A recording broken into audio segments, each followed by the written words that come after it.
So this data sheet is a data sheet for discrete trial training. It's got a place to put the student's name, grade level, the date the data begins, because you could be taking data for quite a long time. So this isn't 1 day's worth of data. The objective should be identified at the top so you know what you're working on. And so the steps of intervention are listed here. This program is set for 5 different items that are being taught. In this case, it's the name of people, and they're identified as person 1, person 2, person 3. Of course, you could have 5 different items, such as items of clothing, animals, functional tools, places. Any of those things could be put in instead of person 1, 2, 3, 4, and 5. The important part is the method that it's being taught is that when they learn an item first, it is presented alone. A picture of that person 1 alone. And let's say it's Mary, and you put the picture of Mary down and say, "Give me Mary," okay? You are likely going to work on this more than 1 date as well.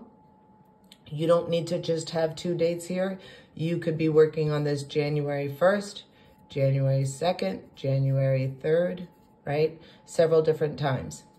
What's important is that if they perform it independently, you put a plus. If it's not completed, if they don't perform it independently, there's a 0, but a 0 should never stand alone.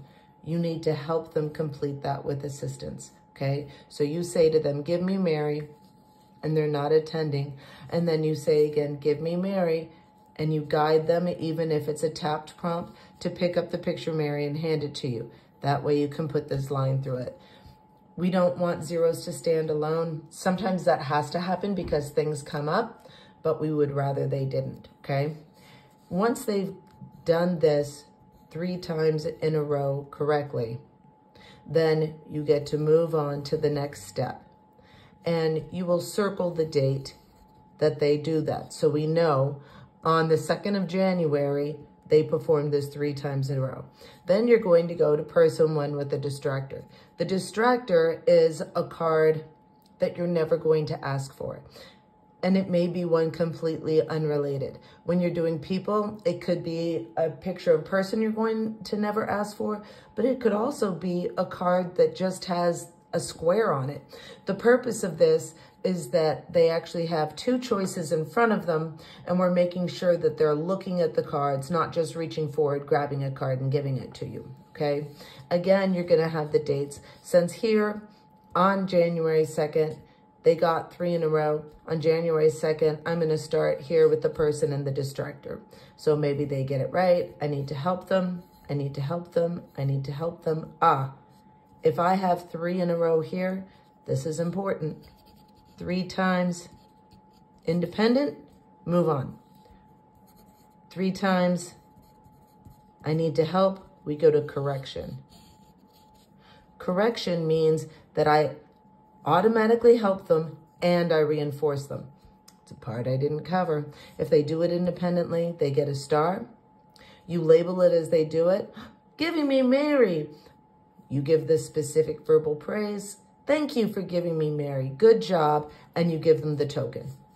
If you have to help them, you still label it, "Giving me Mary. Good job giving me Mary." But there's no token reinforcer. But if 3 times in a row, you have to help them, you go to correction. In correction, and you're gonna do it 3 times in a row because you're gonna help them and you're going to reinforcement, okay? Help plus reinforce. So you're gonna say, "Give me Mary." You're gonna give that tap prompt or whatever is required for them to pick up and give you Mary. And you're gonna say, "Thank you for giving me Mary." And you're going to say, "Good job," and give them the token reinforcer. Here, we give the verbal praise, but no tangible. So if you're on a token economy, it would be no token. If they're actually working for a small edible that they're getting with every correct response, they would not get a tangible reinforcer if you have to assist them. But they do get one if it's independent. They do get one if it's correction, okay? So once again, let's say after that correction, then they get it right 3 times in a row. I'm going to circle it. I'm going to circle the date. And let's say that's the end of this day's training on this particular objective. You move on to another objective, right? Then you're going to come back up here, because even though they have passed it once, they need to do it not only 3 times in a row, but it needs to be 2 days in a row. So I'm going to work on this again. Okay, they do it, I have to help, they do it, I need to help, they do it, they do it, they do it, yes, here we go. They have now passed this step, and they don't need to go back on another day. Don't worry, person 1's gonna show up in other places, so they're still going to review that skill, but once they have done it correctly, independently, 3 times in a row, 2 days in a row, you've moved on permanently from that step and you keep moving down, okay? So these are the steps to remind you of what you need to do. You're gonna do one thing alone with the distractor, person 2 alone, then with the distractor, then person 1 and 2 together. Remember, you never ask for the distractor. It's just there as a distractor. You're going to go to person 3. Once you have 3 people alone and with distractor, then there's going to be 3 cards in front of them until after you've done all 5. Then you're going to put all 5 people down in front of them and ask for them at random. And you want to see that they've mastered those before you consider that they've mastered this skill. Once they've mastered this skill, this may be something that you pull out every once in a while to make sure that they still have it.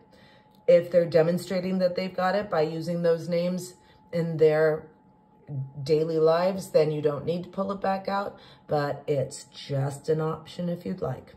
So that is a discrete trial training data sheet and a brief overview on how to fill it out. If you have any questions, please do let me know.